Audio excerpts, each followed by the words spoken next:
Okay,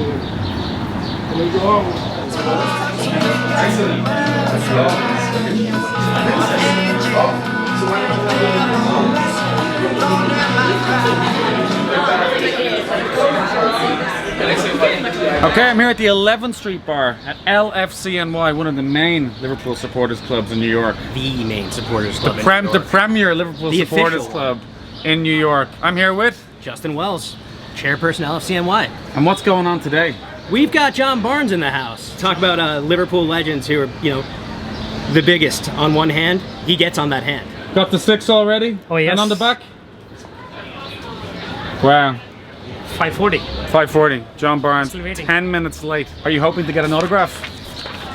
I'm well prepared. Oh, well prepared. Printed out. That is circa 1995, I would say, 96. Yep. Wow, that is dedication, my friend. What's next? Well, Joe Barnes is going on the inside here. King Kenny is going on the outside. And the old steps to walk down to touch the Liverpool sign is going to go right in the middle. How are you? Yeah, Justin.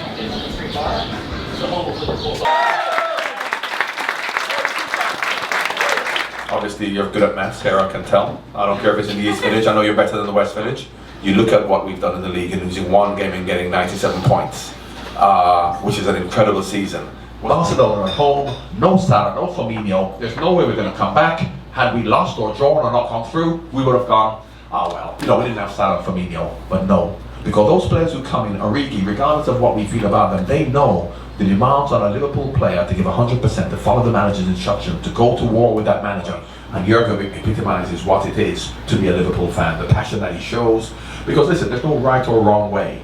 What you have to do is you have to find the right environment that suits you, because of the way he is. And if anybody in here, because you haven't opened your mouth yet, I don't know if there are any Scousers, but if any of you know any Scousers, you will know what I mean by that. Because I played at Watford with Graham Taylor, who was very strict. So of course, we didn't drink, we didn't go out, and I came to Liverpool and that's all they seemed to do. As well as winning football matches. What happens in football now is that a young player has 6 good months and he costs £50 million, and what you then see is inconsistency. So as much as when I went to Liverpool, the expectation was you have to perform, I was able to do it because I'd already been an international for 4 years and playing at the top level for 6. I felt so comfortable knowing that once the first game comes along, it's going to be fine. So the first home game now, Oxford United, free kick, 18 minutes gone. I remember those 2 guys who were in front that used to be racially abuse me and say black players are no good. I scored the free kick, and my friend said he just looked at the 2 of them, and one of them turned to the other and they went, "He's not as black as I thought." So their perception of black is a normal. Their perception of black is me smoking a split with dreadlocks and my jeans around my ass. That's what black is. So that's what we have to change. Don't change your perception of John Barnes. Change your perception of what black is. Change your perception of what a Muslim is. Change your perception of what a woman in power is. Change your perception of what a homosexual is. And that is why when we have black actors talking about we need more black actors getting Oscars, black footballers say we need more black managers. We don't. We need more of average black people being given equality in average positions. And I don't know if you know, but I do like to talk. I don't know if you I knew it was a good song because it was New Order. There wasn't supposed to be a rap in it. Someone said, well, why don't we just write a rap? So they did a rap, and we had a rap off. But the 5 players who were there were me, Gaza, Peter Beardsley, Chris Waddle, Des Walker was there. So I didn't have much competition. He says, you can either go for royalties with the song, or you could share £5,000 between the 25 of you. So the committee of the intelligent footballers who play for Manchester United, Brian Robson, obviously, he said we'll take the £5,000. So it was #1 all over Europe for 6 months. I think it's safe to say, had we taken royalties, I would not be fucking standing there today. That's not true. I'll be here with the loyal 11th Street Bar supporters club. John Barnes, ladies and gentlemen, John Barnes.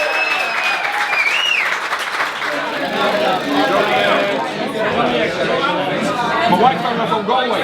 Oh yeah? Great to meet you, John. Always good to be here in New York, especially when it's hot. You talk a lot, man.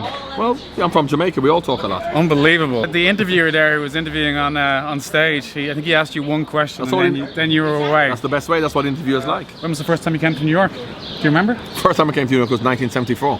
That's a long time ago. I lived in Jamaica at the time. Little was I to know that I'd be ending up in England playing football for Liverpool, coming back to New York, as I've come back regularly. And I come here with my wife once a year. Every Christmas we come. We normally stay in the meatpacking district, Lower West Side, but now that I've discovered the Lower East Side, I'm coming to the Lower East Side. This is where it is. Did you ever play here? I played in Boston for England against the USA, but I never played for Liverpool or for any of my clubs, but I played here for England, yeah. What do you make of the explosion of fandom here in America? Like, it's changed so much in the last like 10 years. I don't necessarily think it's an explosion of like fandom, because to be honest with you, 6 Liverpool bars. yeah, but in you know New York. what? But you know what? Maybe in terms of the bars, but in terms of the support Liverpool have always had, or English football has. But now what's happening is that there's a connectivity and a connection between things like ex-players coming over, Liverpool coming over with the Champions League trophy, Liverpool coming here to play pre-season. So I think that is much more apparent. The fact that now you have that connection. Before, you always had, you know, English fans, Liverpool fans watching the game, but just on television without having any kind of connectivity with the club physically. Whereas now, the clubs are now coming over and having a presence here. Do you get worn out by the whole meeting all the fans? Like, it's a lot I never of- get tired, because No. of course football is what, you know, football brings people together, and you look at the passion that the people have, and I'm a passionate football fan, they're passionate football fans, and when you talk about football, you can talk about football forever. How you doing, man? I'm doing you great. are the best dressed Liverpool fan here. So how'd you become a Liverpool supporter? I used to live in Boston when Fenway Sports Group bought the club, so indoctrinated that way. Did you enjoy seeing John Barnes? He talks a lot, doesn't he? He's incredible. As someone who's only 23, my first exposure to John Barnes is actually the Anfield Rap. Yeah. It's really incredible to see someone who is not only a fantastic player but a cultural icon. I remember hearing a grime song about Daniel Sturridge. Came out about 2014, called The Sturridge Dance, and I realized this club is a cultural force. This club is something that's on the front page. To see Sturridge and Ox present at the Brits, for example, you know, speaks to the weight and history of the club, the relevance of the club. You should be working for the man with that kind of blubber.